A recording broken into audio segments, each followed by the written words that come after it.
your dreams, they're not going to come through as a byproduct of magic. You have to be very committed, determined, and disciplined to make sure that your dreams come true. And they can. Hey, this is Jessica Nabongo, and you are listening to Dreams and Drive.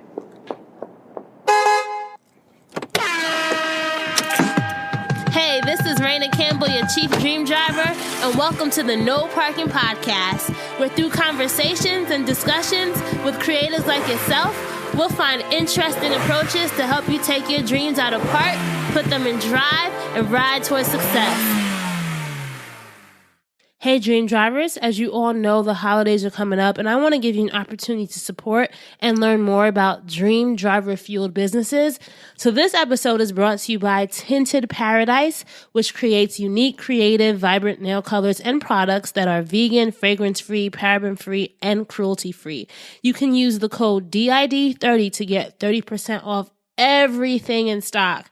Just visit tintedparadise.com to start shopping and get your 30% off. And a lot of us are out here trying to build brands, trying to build our customers, and trying to just get support for our individual missions. So I want to tell you a little bit more about the story behind Tinted Paradise's founder, Brianne Bozeman-Sims. So she was inspired to start the line after sitting in a nail salon while getting ready for her best friend's wedding and realizing that there were so many toxins and fumes involved in getting your nails done. So she thought, hey, I can do something about this. So after 4 months of planning and working through kinks and being filled with this drive to see the idea through to execution, Tinted Paradise was born.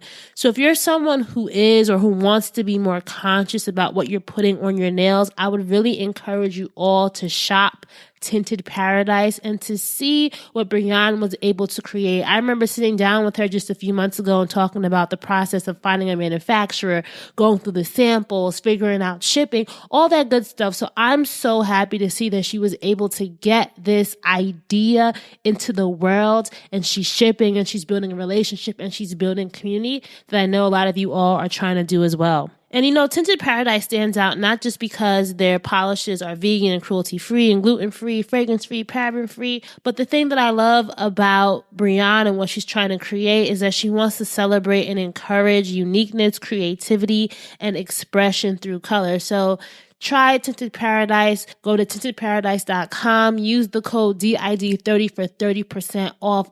And there are 2 collections up right now that you can shop from. You can check out Harvest Hues, or if you want some more bold, bright colors, check out the Neon Blaze collection. So I would really encourage you all to support other Dream Drivers in action who are building brands and putting their dreams into drive. The code is good until December 2nd, so get an early start now on your Black Friday and Cyber Monday shopping. So today's guest, Jessica Nabongo, is the first documented Black woman to travel to every country in the world. How did she do it though? What was her journey like? And on today's episode, you'll learn how she was able to accomplish this big, audacious goal and put this dream of hers into drive. Remember, Dream Drivers, as always, to make sure you're sharing these episodes on social media, screenshot, share links, but make sure to always tag Dreams and Drive when posting so we can get in there and engage with you back. All right, so let's get into the conversation. So let's take it back a little bit because I think every dream, every journey starts kind of from the beginning, right? I want to ask you, Jessica, what were you like as a child? What was inspiring you? What was the dream for young Jessica? It's funny if you ask people. So I have a lot of friends who I've been friends with for like more than 20 years and some more than 30 years. And they would tell you I'm the exact same person.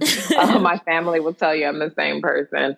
But I think, as a child, I was the same. I was very outspoken, very much always created my own lane, whether people liked it or not, still the same thing. But as far as like what my dreams were, I have to give so much credit to my parents because my parents gave us so much rope to hang ourselves with. But they really did a great job of like putting everything in front of us and letting us choose. So like before the 6th grade, I did ballet, I did tap, I did softball, I did basketball, I played piano. I did like pre-engineering classes. I really did everything. And beyond that, we traveled as a family. So my first international trip was when I was 4. We went to Canada to a theme park and to visit family. And then like throughout the years, we visited Mexico, Jamaica, the Bahamas. We did road trips to different places. We went to different states in the US. And so I really feel like my parents raised us with the idea that there's no boundaries. And also like they never built in what I feel like is that inferiority of like, you have to try twice as hard to get half. I never heard that. So from preschool to 6th grade, I was in predominantly white schools. But I always was at the top of my class and was like a leader in many ways. And I think that has a lot to do with how I move through the world today. So yeah, and I always like encourage people. I don't have children, but I encourage people to make sure that they're not putting boundaries like in their children's lives before they need to be there, you know? So let's talk a little bit about, you know, the young adult, Jessica, right? What was the dream as you were heading out of college? I know you got a good job at a pharmaceutical company, right? What kind of happened then? What happened next? Yeah. So it's funny. I'm like, I don't know what I wanted to do when I was in college, but I think for me, and I'll talk a little bit about college briefly, but my father passed away just after my freshman year of college. And so that sort of like put a wrench in my life. And I think, you know, for a long time, I went back to school in New York, but I wasn't really sure of what I was doing. I was kind of floundering a little bit, but still like involved in on-campus activities and still doing well in classes, but just really didn't know what I wanted to do. So once that opportunity came along with the pharmaceutical company, I definitely took it. But that came like during undergrad. So I will say, if there's any young people listening, like opportunities in college are so important. And I did Inroads, which is a minority internship program, and it works to like feed minority students into corporations. And that was incredible. And like just having, you know, just being able to graduate and knowing before I graduated that I had a job that was, you know, very well paid, that helped immensely. And so, yeah, so after college, I moved back to Detroit and I did pharmaceutical sales for 2 years and I did really, really well. But during that, I wasn't super happy. Like, it was great to have the disposable income because I was like going to New York on the weekends. You were young too, right? It's like being young with that much money. Okay. Because I graduated early from undergrad. So I was 21 when I graduated and got that job. It's blowing money fast. Like, it was a mess. You know, like I bought myself a 2-bedroom, 2-bath condo on the riverfront in Detroit. Like, I had a custom closet made. I had all of the Gucci. You were living. I was living, and not the way that I would be living today, but I was living and hanging out. And I was doing all of that. And, you know, someone would look at that lifestyle like, oh, girl, you 22, 21, 22, 23, you made it. But for me, I wasn't super happy. Yeah. And so I ended up one day, I remember the day, it was bonus day at work. And I worked super hard. But like the way the pharmaceutical industry works, it's not really merit based. For a number of reasons. But anyway, one of my friends, I found out what his bonus was and what my bonus was. And I know like our different work ethic. And I was super disappointed. And it was that day that I went home and I Googled teaching jobs in Japan. So I knew someone who had been teaching English in Japan.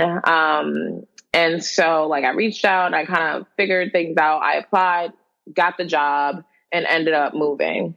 And honestly, it was one of the best years of my life. And it was super scary, like, you know, putting all my stuff in stores, trying to sell stuff, trying to sell my house, trying to do all of these different things. It was kind of scary, but I was like, I'm doing it. And I remember the day that I moved to Japan, like, so that week before I shaved my head, people were like, WTF, because this is 2008, right? Wow. So people weren't shaving their heads. You know what I mean? Like, it was definitely like, what is going on? And I shaved my head because I'm super practical. And I was like, who is going to do my hair in Japan? Like, that's not working. I'm not going to find anybody to do my hair because I wasn't living in Tokyo or any major city. I was living like in a suburb of Kyoto. So I shaved my head and I moved. And I remember that day, like getting on the plane and nobody looked like me. And I was like, what am I doing? Were you nervous? Yeah, definitely. Cause like it was all such a rush because I had way overpacked and like my mom was at the airport. We had to like get rid of stuff because the luggage was too heavy. Like we couldn't even pay. They were like, you cannot carry luggage Wow. this heavy. Yeah.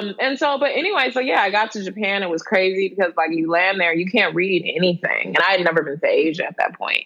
But yeah, it ended up being one of the best years of my life. I met so many amazing people and I was just stretched in ways that I never could have imagined, being immersed into a culture that is completely different from anything I had ever known, having the opportunity to learn the language, also learning like about work culture and everything. It was really amazing. What do you think was the biggest personal lesson you learned? 'Cause this is probably like the beginning of the next steps, right? Like during this time, what do you think was the most important thing you were learning about yourself? Because as we all embark on journeys, the beginning, there's always some kind of shift that happens, right? Especially internally. Yeah. Yeah. I mean, I think for me, I was like, oh, like I can survive in the world on my own. Like, and I mean, of course, I still had friends everywhere I went, but like I didn't have, there wasn't this thing because a lot of people, when I say, oh, you should try and move abroad, they're like, oh, no, I can't live away from my family and my friends. Whereas for me, that really showed me like, oh, I can make friends and family anywhere. And so at that point, when I was in Japan, I was like, oh, I'm not going to go back to the US for 3 years. It ended up being 7 in total. But yeah, I was just like, ooh, what's next? It was like, oh, I'm out here in the world. What else am I going to do? And, at that time, there wasn't really Twitter launched when I was in Japan, I believe. There was obviously no Instagram. And we had Facebook, but, social media wasn't what it is today. So it was really like, I was very present. You know what I mean? It wasn't like you're walking around and you're on your phone or anything like that. I was really present and I loved just the cultural exchange, not only with the Japanese people, but also with other expats. And that really made me, I was already very curious about the world. Obviously, I ended up in Japan. But I think it definitely made me even more curious. And it really made me feel like, oh, I really, really can do anything because I moved to Japan. So now I'm doing it all. How did you navigate the need to have to define your life and what it was going to be, right? And I say that because you know how when we're young, we're always asked the question, what do you want to be when you grow up, right? And then when you get older, it's like, so what are you going to do after college? Or what's next? What's next? Did you have a what's next mentality? Because you mentioned that you were living in the present, which I think is hard for a lot of us to do because we're always thinking about where is this leading? So how did you navigate that? Yeah, so I don't care about career. So definitely, I think growing up in the U.S., it makes you want to have a certain type of life, and it makes you think about things in a very like linear way. Okay, what is your 1 year, 3 year, 5 year, 10-year goal? Like, you know what I mean? You always do that in these like career prep classes and all that. And for me, like I did it. I did the pharmaceutical company. I made good money. I was very successful. I checked all the boxes, did what everyone told me I'm supposed to do. And I wasn't happy. So to me, I was like, look, I successfully, I graduated from undergrad with honors. I successfully did this corporate thing for 2 years, got promoted a couple times while I was doing it. And that's all I have for you. Like, I've done this, And so for me, it was like, if I need to go back, I can always go back. If I ever need money, like I've done well, I don't burn bridges when it comes to work, then I can do that if I need to. But for me, I just don't care about a career. So all I really need to do is make enough money to be able to do the things that I want to do in my life. And I'm so glad that I really did realize that around the age of 24, I just wanted to do things that I enjoy. And that's still how I live my life. So after I left Japan, like they wanted me to extend my contract, but I decided I didn't want to because I had saved up a ton of money And I just wanted to travel and chill. And so from February '09 until October '09, I traveled and I chilled. And then I moved to London and I did my master's degree. And the reason I did that, because some people would say, well, you must have been looking for something. I didn't want to work. Best way to not work is to go to school. But you had to pay for school, right? Or did you not care at that point? Oh, I took student loans. Okay. Isn't that free money? Well, I mean, so you got to pay it back. Eventually, right? I know. She keeps calling me. Sally Mae calls me. I'm like, okay, girl. So when did the desire, or when did you, let's fast forward to, I guess, the time period where you said, hey, I want to visit every country in the world. What inspired that? So I am a geography nerd, and I always wanted to visit every country in the world. So, like, I still have this book in my house. It's a Dr. Seuss book called My Book About Me, and there's like a little part where it has all of the countries in the world listed. I still have my childhood globe. We had 2 encyclopedias in the house, plus we had an atlas. And so I was always fascinated by the world. And so in my 20s, I used to say, oh, by the time I'm 40, I want to visit every country in the world. But in February 2017, I heard about an American woman, Cassie DePecole, who became she got the Guinness record for doing it the fastest. And I didn't know there was like a whole counting country community. I had already been counting my countries. Like, there's tons of apps, and like on my blog, you can go back years and you'll see like where I have my map filled in of where I've been. So I've always been marking it off. Mm-hmm. But once I got into that little internet rabbit hole, I was like, okay, there's no evidence of a Black woman doing it, so I want to do this. And you know, a lot of people are like, well, Black people have been traveling forever. Yes, absolutely. And circumnavigating the globe is completely different. But less than the current count we're estimating is around 300, but less than 300 people in the world have ever been to every country. So it's not something that happens frequently. You know what I mean? It's less than 20 women have done it. Most of the people who've done it are Northern European men.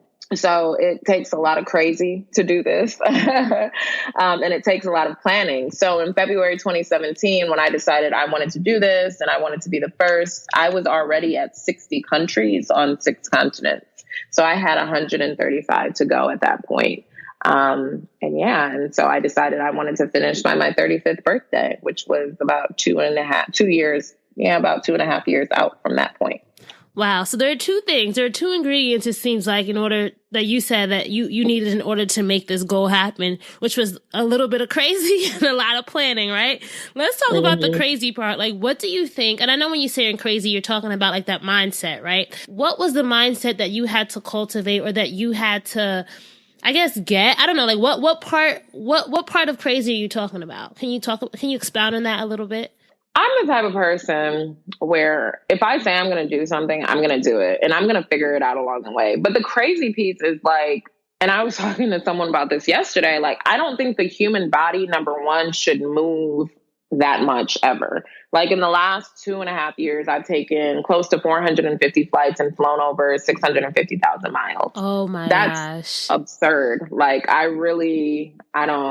heard someone was telling me yesterday, Virgil Abloh has traveled in like much more than that. And I'm like, I need to talk to this man, because how is he dealing with life? Like, apparently he's taking 3 months off right now because the doctor is like, you can't travel anymore. So the crazy part is like, I don't think the human body is meant to do that. And a lot of people have never done that. Put that sort of physical toll on your body in terms of the movement. And a lot of people don't understand what that does to you. I could have never guessed. I'm here wondering, can you tell us? I'm here like, wait, is it the flights? Is it just the climate change? Like what causes, or what kind of changes happens to the body? Yeah, I mean, I think it's all of it. It's like the constant moving and functioning in different time zones. It's the dehydration from being on a plane. It's, you know, I don't know what the radiation, like, you know, because you're closer to the sun so often. I don't know what that radiation is doing to me. I don't even want to know. It doesn't matter if you're flying business or economy or whatever. Like, for me, just like my back, like it's just done for. I need to go to a chiropractor. Yeah, I just feel like my body aged, honestly. And I've heard Hillary Clinton talk about it, like all of the time that they spend on planes and how that ages them. So, I mean, in terms of my mind, obviously I don't feel like my mind aged, but I definitely feel like my body's slowing down. So like, you know, I need to get into the gym and things like that. It's only been like 3 weeks since I finished, you know, and it held me down. I never had food poisoning. You know, I've never broken a bone. I'm a pretty healthy person, so my body has been very generous to me. But I do feel like that last week, those last few countries, my body was like, girl, I'm going to let you get to the Seychelles. And after that, I'm tapping out. And yeah, it's physically exhausting. So would you have, in retrospect, I guess, lengthened the amount of time? Like, would you have not had tried to do it in such a short amount of time? Yeah, for sure. Okay. Well, I mean, you can't go back. You already visited all the countries, right?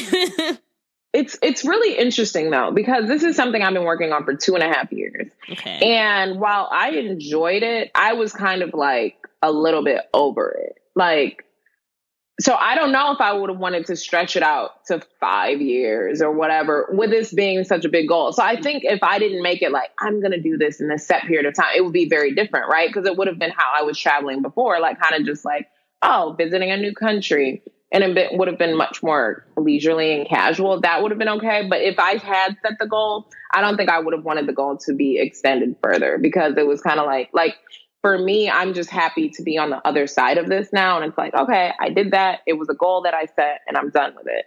I kind of appreciate that part of it being done. But otherwise, I think the other decision I could have made was just to do it leisurely as I had planned and like just finish by my 40th. What made you so committed to the goal? Because you could have said, all right, I'm done with it, but you still kept going despite being over it. What helped you through that point? Oh, community. Oh, for sure. The community of people who came along for this journey, it became so much bigger than me. I was like, it's not mine anymore. It's ours. You know what I mean? And at some point, I just became the vessel, right? To going into these countries, sharing it, showing people, you know, these different countries in real time, showing people places they've never even heard of. It became so much bigger than me, and I couldn't stop. You know what I mean? Because I made this goal. I mean, and I wouldn't have, but I made this commitment.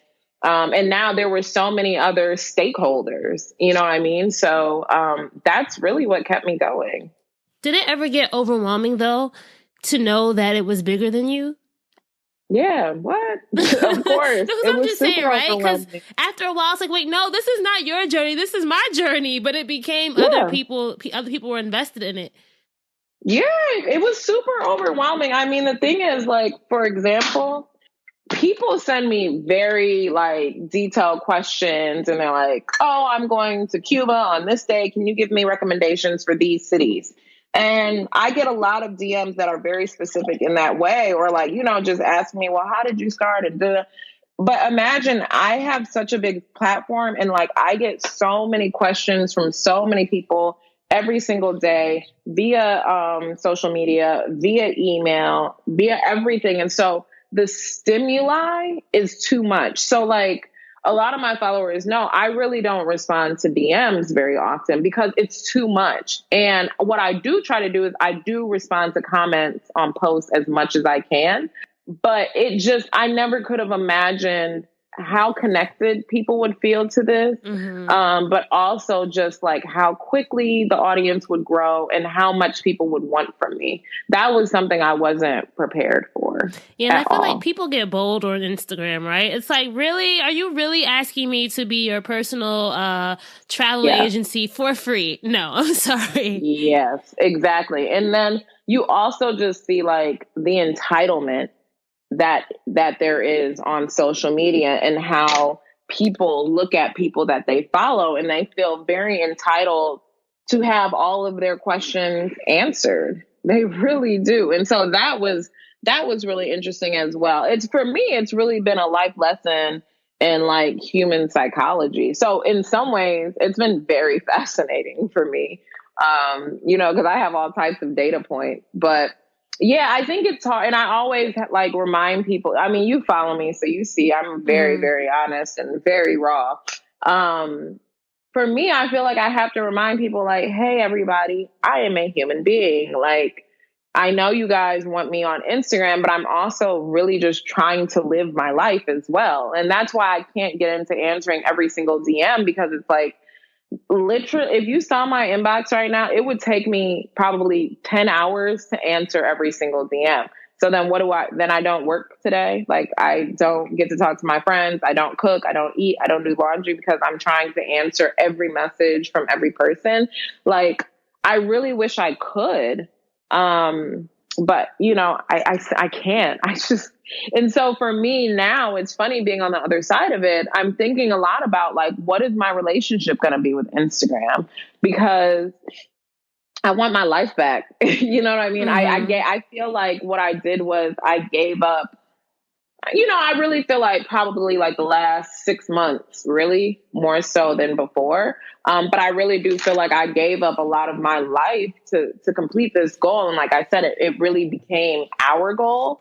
And so I really want to like reclaim my time. And you deserve that, right? You definitely deserve that. One of the things that I think is also so interesting about this big goal that you had is just all the planning that had to go into it, right? It's not like you could just get up and say, all right, tomorrow I'm going to Brazil. Like, you actually had to be very detailed, very meticulous, I'm guessing, right? With how you organize this. In a brief, I know it's hard to go into like exactly how you plan, but what was your strategy for creating how you were going to reach the end goal?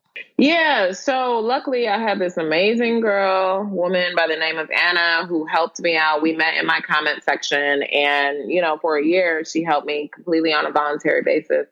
But we worked together. We would talk on the phone for hours to figure it out. So basically what we tried to do, like I said, I had already been to 60 countries. So I was playing a game of pickup, right? If anybody wants to do this, start continent by continent. It will save you money, time, and exhaustion.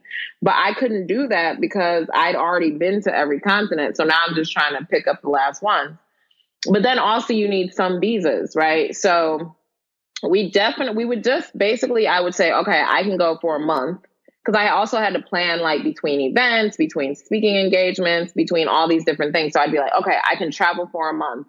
What region can I go to and knock out X number of countries in this 1 month? And so we would do it like that. The maximum I traveled would be like a little over 6 weeks. But I came home because I needed to like rest and decompress and like change my luggage and stuff. But I would say logistically, the two toughest regions are West and Central Africa and the South Pacific, because people don't country hop in those regions. And so it's super expensive. You can't always be like, okay, I want to spend 3 days here, 5 days there, a week there, because it's so much about the flight schedules. And so, I may have went somewhere and I'm like, oh, I want to spend 5 days here, but I could only spend 2 because the flight schedules were so crazy. So it was really not fun. And you actually wanted to explore the places you were visiting and not just going there to say, all right, I visited, right? Yeah, exactly. And that was the other thing. Like, I'm doing all this travel, but then I'm like, all right, I got to hit the ground running. I got to connect with local people. I got to figure out like, what am I going to see? What do I want to do? There were very few places where I didn't explore extensively. Obviously, sometimes like I hit a wall and I was like, okay, I'm not leaving the hotel because I'm dead. But I saw and did, I think, something meaningful in every country that I visited. What was probably one of your best experiences from your travels?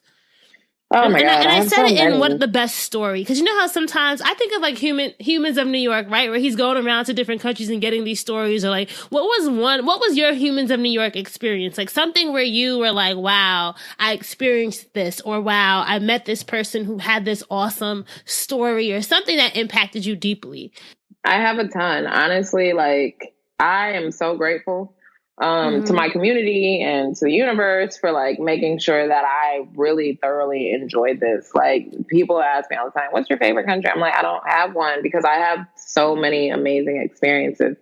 But one experience I can think about which I thought, I was like, whoa, this is crazy. So me and my friend Ryan, we were in the South Pacific. We were in Papua New Guinea. And we really wanted to like go to the highlands, but every like company we found wanted like $2,500. And I was like, what? For like a 3-day trip. I was like, absolutely not. And you know, these are like British companies and stuff. I was like, I'm not doing that. And so we were like, damn, we're just going to sit here in Port Moresby. Like there's not a ton to do there. And like we did what there was to do. So I was just, you know, complaining on Instagram. And this girl reaches out to me. She's from Papua New Guinea. She lives in Australia. And she was like, hey, my mom lives up there. If you guys just get your flight, my mom can pick you up from the airport and like show you guys around. I'm like, what? Are you serious? And she was like, yeah. So we went to the airport, or I think we bought our flights and we left the next day. We just went up for like, I think we just went up for the day. So we flew up in the morning and we flew back down or whatever.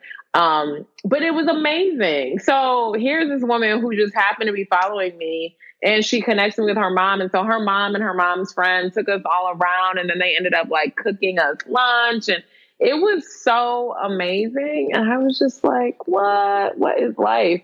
And so that I thought was a really beautiful story, just because, you know, it was so selfless of her and her mother to do it. And then in the end, we like tipped her mom like $200, and she was like, no. We were like, please just let us give you something, because, you know, we just wanted to show our appreciation. More than just saying thank you. We wanted to show our gratitude, and, you know, it was like a fraction of what people wanted to charge us. And so, yeah, that was pretty amazing. You know, something I also hear from people who do a lot of traveling. I don't know if you ever heard of, I had him on the show. His name is Craig Young. He goes by the Cheap God on Instagram. Have you ever heard of him? I haven't. Okay, well, his story is he used to be in America. Now he kind of just moves to different countries, and he lives abroad. But one of the things he talks about a lot of is about how the culture in America can be very toxic when it comes to rest, right? How did you see that in other countries? Like, what was there a country's culture and how they viewed life and how they viewed, you know, getting to know who you are that you really admired? Well, I think those are two different things. But like in terms of like living life, yeah, we've got it all wrong in America. And that's why I have to be very careful about like the amount of time that I spend here now, now that I'm finished, because we have it all wrong. Like I lived in Italy for 3 years. Well, not 3, like, yeah, almost 3 years working at the UN. And when I tell you these people know how to live, like nobody is stressed the way Americans are stressed. And I feel like we're starting to export our way of life through like the exportation of extreme capitalism. And you do see that in Japan, like people definitely work way too much in Japan as well. But yeah, no, like Southern Europeans, I think, have it figured out. Also, you go when I'm in Uganda or different places on the continent, like people work. But, you know, people are chilling and people are enjoying life. And so some people say, oh, they're lazy. But it's like, no, they're just not stressed out over like the money chase. And it's funny because yesterday I was sitting with people who are running multi-million-dollar companies. And, you know, obviously they want to continue to grow. And I'm like, what's the end game? And that's the one thing that I really ask a lot of people living in the U.S. I'm like, what is the end game? Because whether you're an entrepreneur or whether you're working a 9 to 5, there's always this thing of like wanting more, whether it's a promotion, whether it's a raise, you know, whether you want to like try and sell your company, whatever it is. I'm like, what's the end game here? That's why for me, I realized early on, I'm just out here to enjoy life in the best way that I can. That's what I'm doing, because that's what a lot of people in the rest of the world are doing. That's so true, how our answer to the question, what's the end game, can be very influenced by our culture and where we're from, right? I think for Americans, a lot of us, it's like, I want to make a lot of money. I want to do this. But what do you think, like you said you said Southern Italy, they know how to live life. Like what do you think their answer to the question would be? I really don't think they look at, when am I going to retire? When am I going to do this? Like, I think they just are living every day and they're just living it and they're enjoying it. And I mean, I think you see how they enjoy a meal. Like they don't eat on the go. People sit down and they take the time to enjoy a meal. It's not about, I gotta maximize my time. Blah, blah. And like they take time on weekends to really enjoy. A lot of people here, we sleep through the weekend because we're so tired from what we did during the week. But it's like, no, they're all about enjoying friends, enjoying family. So I think asking them, they would be like, I don't know. Like what kind of question is that? Say that in an Italian accent, right? Even if you ask someone like, what's your 5-year plan? They're like, what? That's such an American question. That's what they'll say. That's so interesting. One of the practical questions I know you probably get a lot is just how were you able to sustain yourself? Because traveling to every country in the world is definitely not something you can do for free. So how were you able to attack that portion of the goal? So I had a bit of savings. I run my own travel company. I prioritize travel. So all the income that I was able to get through various sources, like also brand partnerships, all of that, I was able to put it towards my travel. And then, again, I had already been to 60 countries, right, before I was traveling full time. So I was working full time during those travels. Also, when I did run out of money, I started a GoFundMe, and I was really on the fence about it. And my friends were like, just do it. And I ended up raising $28,000 via GoFundMe. So that definitely got me to more than 30 countries. So, yeah. And then, obviously, as my platform grew, I worked with more brands. I got a lot of hotel rooms and tours and stuff like that. So that definitely helped. But the common misperception is that I had a sponsor who paid for everything. That definitely did not happen. I wish that was the story. And the other common misconception is that I get paid to travel. I don't get paid to travel. Of 195 countries, I only had a free flight to one country, and that was South Africa. I worked with the South African Tourism Board, and they flew me out. But other than that, I've never had a free flight, unless I'm speaking, which that's something different. Do you think people think you are a travel influencer? How, people are beauty influencers, fashion influencers. Do you think people think you are a travel influencer and you're not? How would you view what you're doing? Yeah, I definitely fall into the bucket of travel influencer. I don't know what that means to people, but if you know anything about social media, travel influencers are the least paid influencer. Now, if you want a free trip, yeah, people are often now people are like, oh, come here, come here. I'm like, I don't need a free trip. I can't pay my, association fees with that. I can't feed myself with that. So for me, it's if I'm going to travel, I have to get a check. But I think a lot of people who obviously haven't traveled as much as me, they're definitely going to take that free trip because they're like, what? I get to see a new place, and it's going to be, a lot of times a luxury experience, depending on how you, how you brand yourself. So that's always there. So a lot of people, I think, number one, are younger than me, and haven't traveled as much. So of course they're going to take that free trip. And let's be real. A lot of people want to make their Instagram feed aspirational. And by that, I mean, a lot of them, they want people looking up to them and you know what I mean? That's the other part of the human psychology thing you were saying, right? Why are you really posting the picture? Is it because you enjoyed it? Or is it because you just want people to think you enjoyed it, or you want the Exactly. Okay, that's exactly what I'm trying to get at. You put that so much better than I could. And so a lot of people are willing to, create all this content for free for brands just for the free trip. I'm not one of those people. And so that's why you'll see I don't do a lot of branded content. Considering my audience, I don't do a lot of branded content because I'm very particular with the brands that I want to work with. And I want to make sure that my audience is really engaged and would really find value in whatever it is that I'm partnering with a brand on.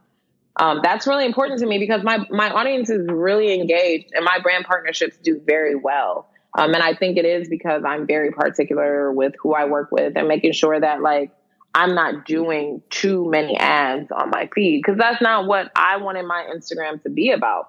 Obviously, Instagram has changed and now that's a thing. And of course, it's a great way to make money and I'll do it where it makes sense.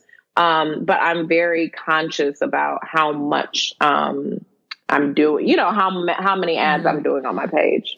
And I think that's also a testimony to how much your audience trusts you, right? And I think that's a big thing that a lot of people, like, no matter even, whether you're trying to be an influencer, whether you're an entrepreneur, whatever it is, I think garnering that audience trust is important. What other tips would you have for others who are building, whether it's a brand, whether it's their own personal mission that they're sharing to the world? What are some ways that you can build trust with your audience? I think authenticity is definitely number one. And this for me isn't just on Instagram, in life. Again, anybody who you meet who knows me is like, that is Jessica. Jessica is never going to show up as anybody except Jessica. It doesn't matter who I'm meeting. You're always getting me. And that's because I made a decision a long time ago. Like, I battled with depression for a long time. And, when you're a teenager, you're in your 20s, you're like, oh, I want everybody to like me. I'm going to change this and this and this. But I came to the realization that there's nothing I can do to make every single person like me. So I'm just going to take the path of least resistance and what uses the least amount of energy, which is I'm just going to be me. And so I think the reason a lot of people do like me is because they know, like, when I say I like something, they know I like something. Because when I don't like something, I usually will tell them I don't like it. You know what I mean? And so I think that authenticity is like why my personal brand has been so successful. And I think also transparency, right? Like, I'm not here to make you guys think like my life is as easy and breezy as that feed makes it seem like. That's why I love Insta stories, because like, I've been doing photography since 2005, so I love aesthetically beautiful things. So I'm not just going to put up like terrible pictures. But on my Insta stories, people have seen me crying. People have seen me, literally waking up out of bed. So I keep it real. And I think that just makes people more attracted to the brand. You know what I mean? And I think those are the two most important things. And the third thing I would say is, like, I don't think about competition. Number one, because like when it comes to social media numbers, like, people can follow 1 million people, you know what I mean? Like, there's no need to be worried about like, are they following me? Are they not following me? That's just never a thought I've ever had. The other thing is, like, even when you're building a business, the pie is so big. That's why I don't understand for small business owners and like why people start to get catty, because I'm like, the pie is so big. Like, if I can get 1% of the pie, that's way more money than I could ever need. You know what I mean? So I really think, like, for me, I don't focus on trying to figure out what competition is, because every brand that I build it's built in the image of me, like in my image and likeness. And so nobody else can do what I do. I've seen people try, but nobody else can do what I do because they're my brands. You know what I mean? So that's why that authenticity and transparency is so important. Right. And there is an audience for everything and everyone. And I say that, like, so here's a real life example. So I do like freelance marketing consulting on the side. So I'm doing this full time.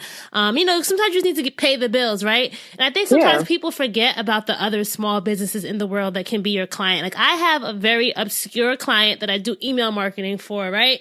But I'm still getting paid for it. Yeah. And it's not like some flashy company, but it's a real life business that needs this real life problem solved, right? And you don't necessarily have to go out looking for like the Nikes and the Adidas of the world to be your clients, where there are small businesses that are thriving around you that you can connect with and partner with, and you guys can both win, right? I think that's something a lot of us are forgetting about. Like, the pie, as you said, is very big, and you sometimes you don't even need 1% of the pie. Sometimes you only need like 0.5%. Right, exactly. For sure. Yeah. So, as we're, thinking about going from the neutral part of your journey into dry, like, what do you think was a point along this quest to visit 195 countries, Jessica, that was a bit of a challenge for you? I know you said just the overwhelm earlier, but was there something very tactical that you had to deal with, or just an overall challenge, whether it's personal or professional, that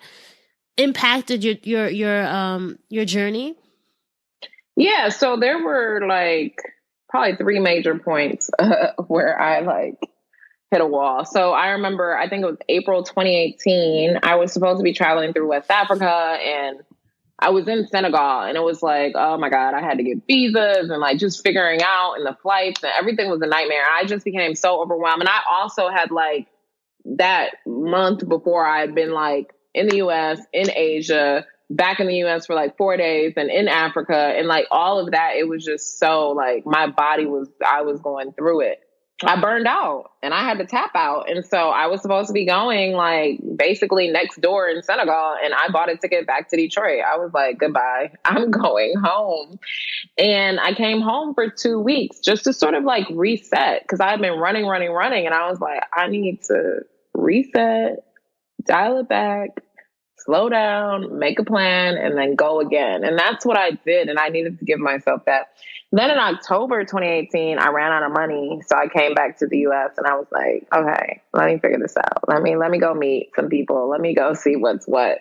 And then the last time I would say was February this year when I remember I was in Mali and I was just like overit.com. And I was like, I called my friend and I was like, what am I doing? Because when I step outside of myself, because the thing is like, you guys are seeing it from outside. I can never, which is unfortunate, I can never see what everybody else is seeing, right? Because I'm in it.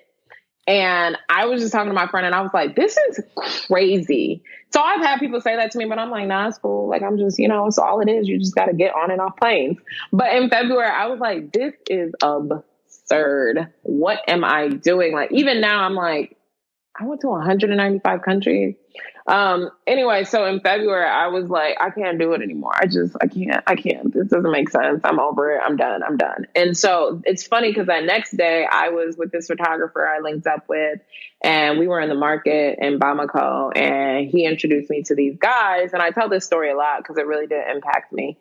And, he's telling these guys what I'm doing, and they're like, what? C'est pas vrai, which is, it's not true. And they're like, oh, it's impossible. C'est impossible. And then finally, this guy was like, oh, c'est pas pour toi, c'est pour nous, which means it's not for you, it's for us. And I was like, oh my God, you're so right. And it was just this really beautiful moment with them because I was like, yeah, and I think that's really for me where I like really realized like this has nothing to do with me. I am merely a vessel and it means so much more to so many people. And that's really like, those are the three times, the little speed bumps I had to get over. But but I did. I'm done. How did you being a Black woman, you think, impact the way you navigated? Or did it? Do you see, like, did you ever see color as a hindrance? I think a lot of people are scared. Like, I've actually heard the opposite, that if you can survive in America, like, you can survive anywhere else in the... Yeah. But, like, do you think you being a Black woman ever impacted your travels? I think very rarely. So the thing is, like, I get asked this question a lot. I've been Black my whole life. So like, I don't know how to move through the world not Black, right? Like I just am. And so I think in the US, we put a lot of emphasis on race and, daily we're reminded of our skin color in America, particularly as Black and brown people. But it's not the same in other places. So like, even if something negative happens to me, I don't say this happened to me because I was Black. Like there would have to be a lot of indication where I can really say, pinpoint, like this happened to me because I'm Black. And that really happened. Like the challenges I had, because I'm Black, but I'm also visibly African. That's where my challenges came from being an African, because, like I had issues with immigration. Sometimes they wouldn't think my American passport was real. Or if I was using my Ugandan passport, they would give me a hard time. So I had several challenges with different immigration all over the world. But once I was in countries, I rarely had any issues. Like in Belarus, some really annoying race-driven thing happened. But for the most part, no. And I mean, I tend to paint pretty positive pictures, but that's because the world is like, most people are good. That's one of the biggest lessons that I've learned. And I'm arguing with a friend right now because he disagrees. And I'm like, no, I don't care about war and famine and all these other things. Most people, the vast majority of people are good. And so that means most people aren't like racist or homophobes or misogynist and all of these different things. And so honestly, I don't believe, like, outside of the US and a couple other places in like Western Europe, race is just not as important or not as much of a hindrance as it is here. Now, obviously, there's like global white supremacy, and that can show up in different ways. Like, when I'm in first class, some of the questions people ask me that I find, offensive or like as a microaggression, but those things have never like hindered me from traveling or made me feel like I can't do this because I'm Black. And again, I think that goes back to how I was raised. My parents never made me feel like I couldn't do something or I couldn't be in certain spaces because I was Black. And I think, and I said that in the beginning, that's why the way I move through the world is different, because I don't put that on myself. And I'm not going to put that energy out there where it's like, you have to move with like positive, open energy. If you're going around and you're like, oh, how are people going to treat me because I'm Black? You're attracting that to you, right? And then something happens, you're like, see, I told you, it's because I'm Black. You'll see what you want to see, right? Exactly. And all I want to see in the world is like rainbows, unicorns, and butterflies. And that's what I see most of the time. So Jessica, so you went from park to drive, right? Like you had this idea, you had this goal, you accomplished it, right? You were in drive. So what's next? Are you going back to park? Are you going to settle down, or is it onwards? Because that's a big thing. Because for a lot of us, like, what do you do once you hit the goal? Yeah, I'm trying to go back to park, but people won't let me. Oh, can you do this? Can you speak here? Can you do that? And I'm really like, right now, I feel like I'm in neutral. Okay. I feel like I definitely dialed it back a little bit. I have some speaking. I just spoke at the Forbes Under 30 conference. Congrats. And I'm doing a TEDx. Thank you so much. And I have an upcoming TEDx talk next week. But like, I really... I'm just trying to decide what I want to do. So things I know that I'm going to do, we're relaunching Jet Black with some exciting retreats for next year. We're doing that in November. Stay tuned. And then we just launched The Catch, which is my new e-commerce site. That went live last week, and like, it's doing so well. And I'm just like, oh my God, I love this. So I'm really happy that it's doing so well. And so basically what I'm doing is I'm like selling things, from markets that I found all over the world. So we're doing like catch of the day is like one-off or small quantities, but then we're also doing, like signature collections of things. So I'm really like attached to those two things right now, but there's conversations happening around TV and a book. And so I'm really just trying to slow down as much as I can, just to sort of really decide, like, what do I want to do? Mm-hmm. Because as this journey showed, like, when I commit to something, I'm going to do it full force. So I feel like I just want to decide, like, what is that next thing that I really want to do? Because then I'm going to put all my energy towards it. Well, thank you for sharing that. I know you'll be successful, because listen, if I were you, I probably would have quit at like country 65, right? I think that goes to show the grit, the determination, and the hustle that you have. So thank you so much for sharing your story, Jessica. Thank you for having me. And where can our listeners find you online if they want to connect, if they want to see your travels and get, play catch up on all that's been happening over the past 2 years? Yeah, absolutely. You can find me all over the interwebs at The Catch Me If You Can. That's also my blog. And then for Jet Black, it's at Global Jet Black. And at This Is The Catch. If you want to be a dream driver, Jessica, you have to have your keys to success, right? So as you think back along your own journey and thinking about all the people that you've worked with, your community, what are 3 things that you think every dream driver needs in their toolkit before they hit the road? Ooh. Number 1, confidence.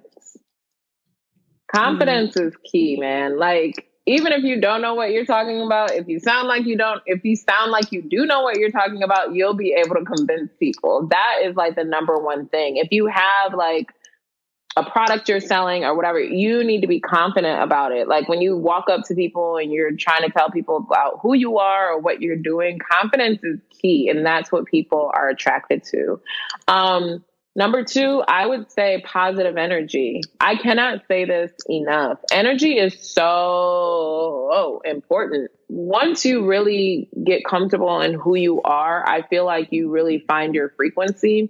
And so then it makes it so much easier for you to meet like-minded people. When you go out, and it also makes it easier for you to like, whoop, step back when you meet someone. You're like, ooh, nope. We don't vibe. Like, I don't want this energy near me. Like, bye.